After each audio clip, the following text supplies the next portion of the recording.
Okay, so today we have 7 free plugins for DaVinci Resolve 20. These are different to last time, and honestly, they're amazing. One of them has over 630 transitions that you can use, another one has 70 LUTS, another one is all these different fusion compositions that would take a while to do, you can now do straight from the edit page.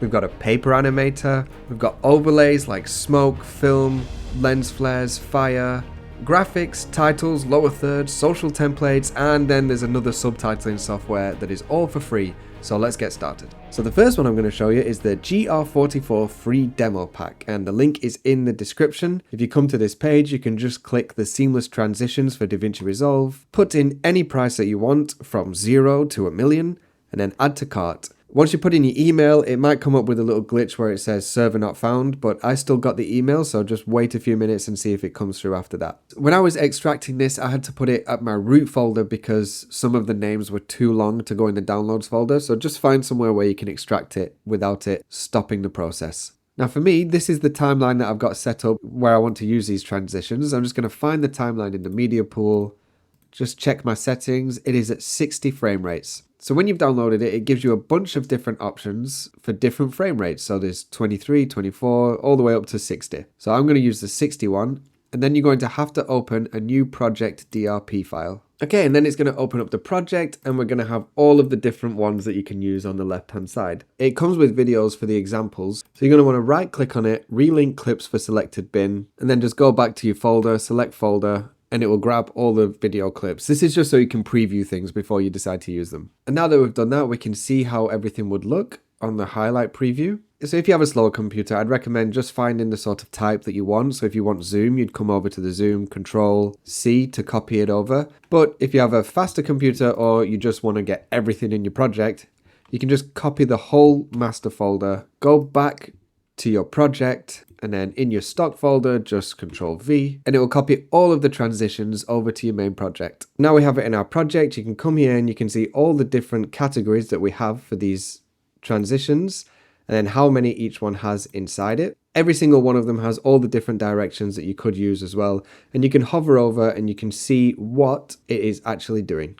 Let's just go with a simple zoom out quickly. If you drag it onto your timeline and it looks like this, where it's a standard blue and green color, which means it's basically a compound clip at the moment, you can right click and decompose in place using clips only, and then it will open up as purple. You need to be able to see the marker, so if you can't see the marker, just drag your timeline view up a little bit so you can see the video, and the marker is where you're going to put it in between your clips. If you don't want to have to do that every time you drag something in, you can just come over to the edit options, and decompose compound clips on edit, and it will do it automatically every time you drag a transition on. One of the best parts about this is that every single one of the transition comes with a sound effect, which saves me so much time because normally I put on all my transitions and then I have to do sound effects on top.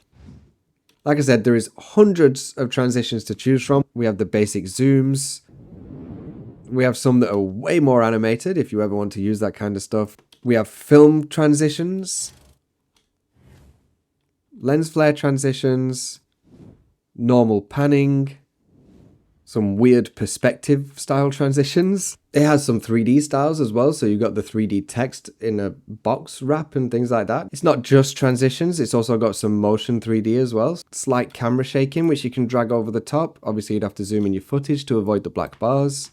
And then obviously it's got the standard camera transitions that everyone likes to use. And just as an example, I dragged all of the video clips that they gave for their examples. And here it is, 10 minutes of transitions that you can watch through. They've used low quality footage, but you can just see just by zooming through it, like how many different transitions it has actually come with. Basically, it's got shapes, it's got text, it's got up, down, left, right, weird panning, normal panning. You know, some are more subtle than others, so I like the subtle ones, and that's a pretty cool one as well. But basically, all the transitions that you can think of that you'd normally have to pay a lot of money for, you can probably find something that you want in this pack. Okay, let's move on to the second one, which is probably my favorite just because of one feature in this that I love to use, and that is Wipp templates. So when you come to the website, you're going to just click on explore, and then you'll be able to find the editor collection light, add it to cart, and download. So this will give you a DRFX file, and all you need to do is click on it, and then DaVinci Resolve will open up and ask you if you want to install, and you just go ahead and install it. And if we come to our effects and then generators, there's going to be 3 new generators, and then there's also a couple more effects that I'll cover in a minute. My favorite one is the Wipp highlight one, and what this does is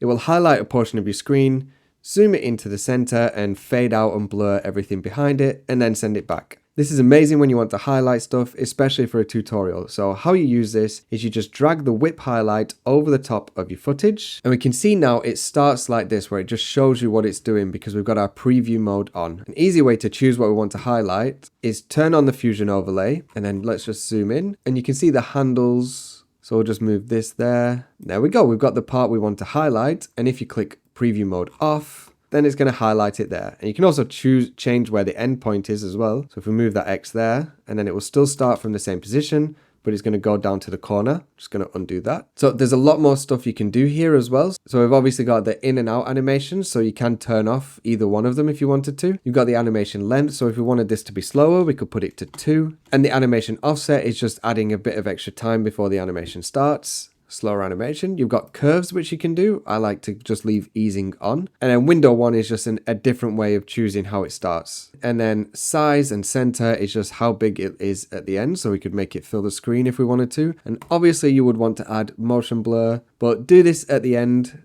when you're about to render because it can slow down your computer quite a lot. And then we've got the focus, which will change how everything looks in the background. So you can turn on or off a shadow. Me personally, I love a shadow and I put the strength all the way up. And then you can change what happens to the background. You can change the shadow color as well if you wanted to change it more of an outline. So we could give it a sort of a white outline there. And then the color correction will change the background. So you can bring it up brighter if you wanted to, or make it darker. Turn down the saturation a little bit and increase the blur. Let's just have a quick look at how that looks now. So yeah, one of my favorite new discoveries. Like, I absolutely love this plugin and I've been using this constantly since I found it. There is a paid version to these plugins, by the way, as well, which have a lot more different options. So in the paid one, you can actually highlight a few different things at the same time on the screen. It's cool. Then we have the Wipp Shake. It's not a transition. It's basically you put it over the top of your footage. And I have a still clip here on a tripod, and it just makes it look like it was filmed handheld. There's a few other plugins that kind of do this, but to be honest, I kind of like the way this one looks compared to the rest of them. Again, super simple to do. You can either do it from the effects and drag on the Wipp Shake onto your clip, or you can do it from the generators, which I do prefer to do, and drag it over your clip and choose how long you want it. And it also has a little in and out animation, which I think is a really good thing with this one, because most of the other ones will just start shaking straight away. So it'd be very jarring if you're just using it on a portion of a clip. But with this one, there's a subtle push in on the in animation, and then on the out animation it pushes back out, and it just makes it look like seamless and continuous rather than jarring. So yeah, I like the way they've done that. Again, lots of different settings you can choose. You can change the intensity, zoom intensity, and all of that kind of stuff if you really wanted to do some funky stuff and just move around continuously. Next one is the Wipp Zoom. So this is similar to Mr. Alex Text Zoom as well. Basically works the same. So you drag your generator over the top of your footage, and then if you turn on the fusion overlay, you can choose where you want it to stop zooming.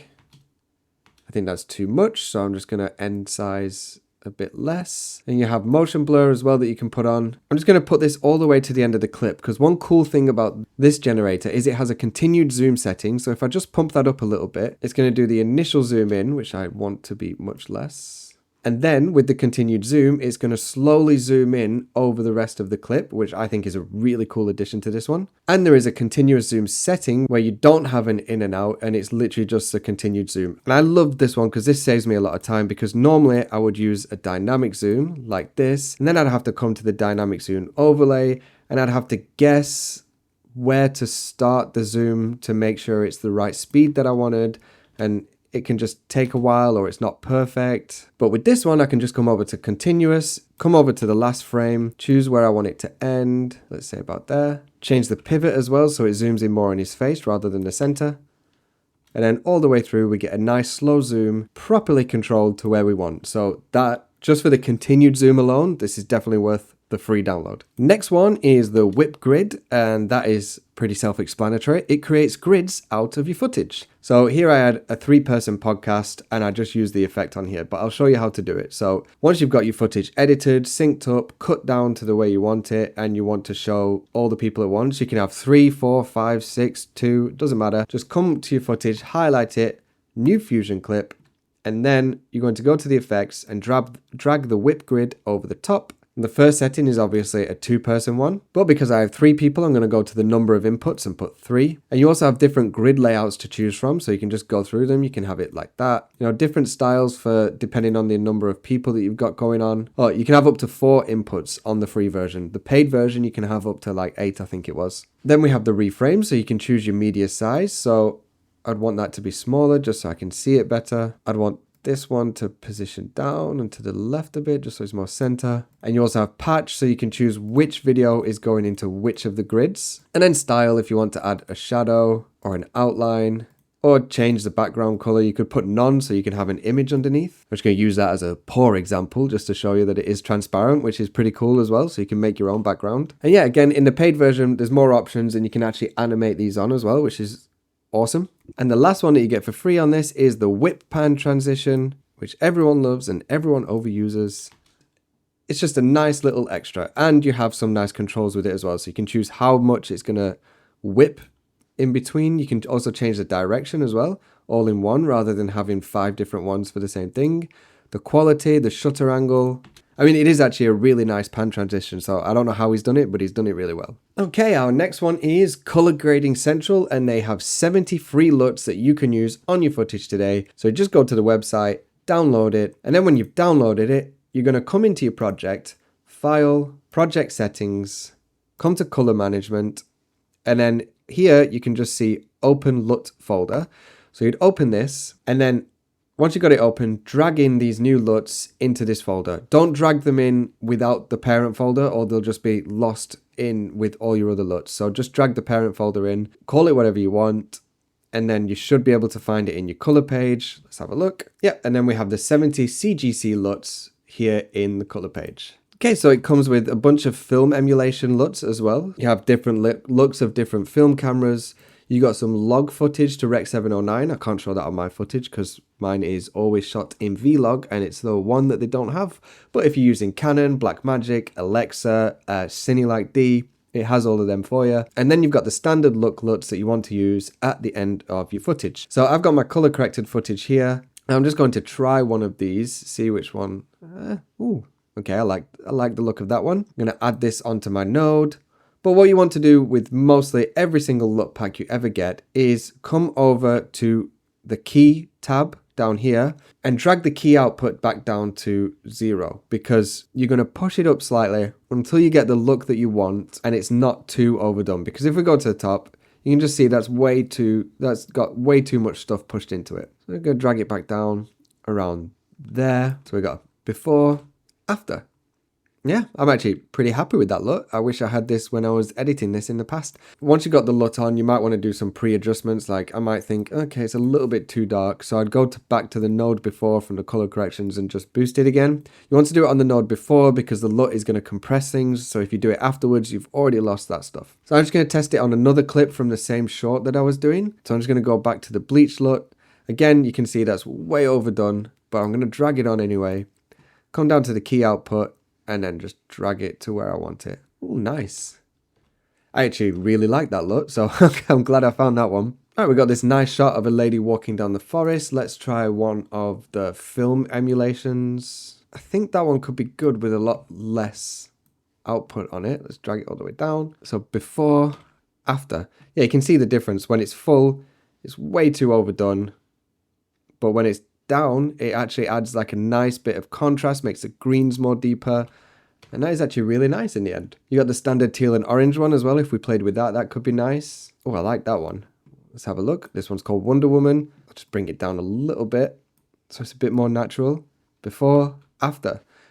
There you go. These LUTs are probably one of the best packs that I've ever found, and it's free, which is crazy. So enjoy. The next one is a bunch of overlays that you can use, and this is from the CinePacks store. If you come to their website, go over to the sample effects, you can basically download all of these for free. Now, there is a lot of different ones here. There's paint, guns, money, letters, glows, paper, VHS, there's transitions, they've got some LUTs, they've got smoke effects, they've got sound effects, they've got mixed media, and then even more transitions. So for free, this is pretty crazy. So I've just downloaded a few of them just to have a look. So when you download these are downloaded as MP4s and MOV files that you can then drag over the top of your footage. So I've just downloaded a few just to look at the different ones that you can actually get here. So these are from the Glow Pack. You might want to use these to kind of highlight things on the screen, or just have a random crazy demon face coming into your footage. And the gun one, I don't know why you would use a gold Uzi, but the shell casing is pretty cool. You've got muzzle flash,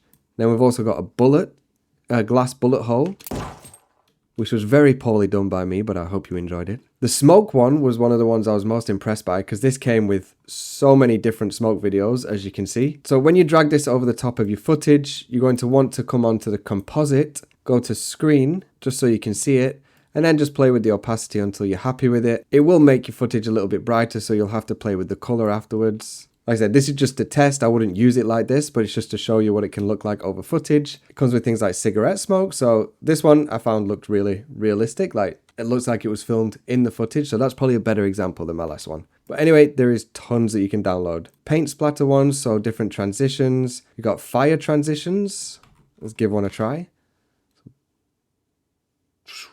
Dun dun dun dun dun dun dun. Fire bursts, explosions. It comes with some sound effects, and then the water one I downloaded as well. But basically there is a ton of different overlays that you can download from there. So check it out and download whatever you want. Next one is the Toko Graphics pack. So if you come over to this website, link down below, click on it, again, put in any price that you want, add to cart, and you'll get the email to download. So the Toko Graphics demo as well, it comes as a DRFX, so you just have to double click and install, and then it will appear in your effects library. And it appears in titles, Toko Graphics, and you get all of this for free. So, I mean, this is cool. So I've just put some in a timeline just to show you. So you've got a bunch of different text effects and animators to come on, lower thirds, some epileptic backgrounds. It's got a lot of different things to choose from. It's got multiple different lower thirds, different colored backgrounds, social media banners for your YouTube, for your Instagram, and then obviously the logos popping in and out. It's got gradient backgrounds as well, and you can change the color and customize these. A few simple shapes, again, all customizable, basic shapes, interface icons, and then some random cloud and weather icons. You get more in the paid pack as well. You can see that some of the numbers are missing, so there is a lot more that you can use. And you get a few transitions as well, just some fun little color transitions and a couple of camera transitions. To be honest, for me, it's just worth it for this Toko lower third 35, because I think it's a nice and subtle one. It's not too overdone, and it just adds a little bit more to your videos compared to the standard ones that are in DaVinci Resolve. I'm not a big fan of the crazy motion graphics for lower thirds, but this one is quite nice. Next one is the Paper Animator by EDITS. This is not something I would ever use, but I see it a lot, especially over social media and on YouTube. People like it. If you come to their website, come over to Paper Animator version 2, you get a free version. It doesn't have as much control as the paid versions, but it's giving you something to work with, and you get 10 free sounds from the Paper SFX. Once you've downloaded this and you've done the DRFX, you come over to your generators, and it'll be in the Mr. Justin Edit section. So you just drag your Paper Animator Fusion clip over into your timeline. And when you do that, it will say media offline because you don't have anything in it yet. Then you want to find your footage in your media pool. So let's say that I want to do it with the DaVinci logo. Then you just drag the clip here, and there you go. Then you have a bunch of different controls that you can use in it. So you can change the size of everything. It'll add like a wiggle animation, and it'll wander around the screen. You can choose how much you want it to do that. So if you wanted it to wander around everywhere and just go crazy across your footage, you can have that if you want. It also works with moving footage as well. So as you can see, I've got actual video clips playing under here. Not something for me, but I'm sure someone will find some love for it. Okay, now we're on to the last one, which is Auto Subs by Tom Muraney. This guy just dropped a free piece of software and then disappeared off YouTube. But it is a pretty cool piece of software as well. It's just a nice bit of extra control compared to the built-in subtitles with DaVinci. Obviously, I covered snap captions last time. Some people had issues with this, so this is an alternative that you can use. All you do is download it and then run the exe file and it'll install it manually for you. So once you've got your video edited and you want to add in your subtitles, you'll come over to Workspace, Scripts, Auto Subs. It will open up a new folder. There is a little bit of a setup that you can go through the first time, but once you've done the setup, you can also find all of these here. I just find that the tiny one works fine just for most of them. You don't really need the higher end ones unless it's really hard to hear what they're saying. Then this basically just says how much effort is it going to put into creating these subtitles. You have the subtitle rules, and I want all of mine to be uppercase and remove the punctuation because I don't enjoy that. So we've got that open, but the first thing we're going to do is going to drag a text plus into our timeline. And then we're going to customize the way this works. So I want to have Montserrat, black, italic, make it a little bit bigger. And I'm going to add on the shading, I'm going to go to the red outline, enable, and change it to black. And what this is doing, you're just choosing the way that your subtitles are going to look by doing this. I'm going to add a little black shadow. And then I'm going to come into Resolve Effects. And then I'm just going to type in Transform and add this over it as well, just to change up how it looks a little bit, because I want my subtitle to have a little bit of a pop. So I'm just going to come forward 3 frames, add a zoom keyframe for 1, come back to the start, and then just push that zoom all the way and add in a bit of motion blur. And so that just gives it a little pop at the start of the title. Now you can do a lot more with this. You can add a transition out as well if you wanted to. You can make it wiggle around the screen as well. You can basically do whatever you want in this text plus, and it will work for the rest of your subtitles. I'm just going to change where it is as well because I want it to be round about there. Now I'm going to come back to my media pool. I'm just going to add a new bin just for text, just to neaten it up. That's just because I have so much stock footage in here. And I'm going to drag my text plus into the media pool and just rename it Auto Sub Text. So then I'm just going to reopen Auto Sub just so the base templates reload. And as you can see, I've got another text plus here that I used before, but I have the Auto Sub text that I want to use now. I'm going to output it to a new track, and I need to start the transcription, and they are speaking on track 1. So that's good. Start transcription. It will then go to exporting your audio to the downloads folder. And this is because this works locally on your computer through ChatGPT's Whisper. But it's all free, so don't worry, it's not going to cost you anything. Okay, and once it's completed, you can just say add to timeline. And then it'll export all your subtitles to a new line, and it will include the little bit of motion graphic that you added in. So it's got the zoom. I did the zoom completely wrong. I'd have to redo it. But there you go. You can basically choose how you want your subtitles to look, and it will animate them in. It doesn't do like text highlights and things like that. It is a very simple one, but if simple is what you're after and you just want a little bit more control, then it is something that is good to use. Okay, so that is 7 more free plugins. So if you check out my old video as well, that's 16 completely free tools that you can use that'll make DaVinci Resolve feel like you spend hundreds on a premium editing suite.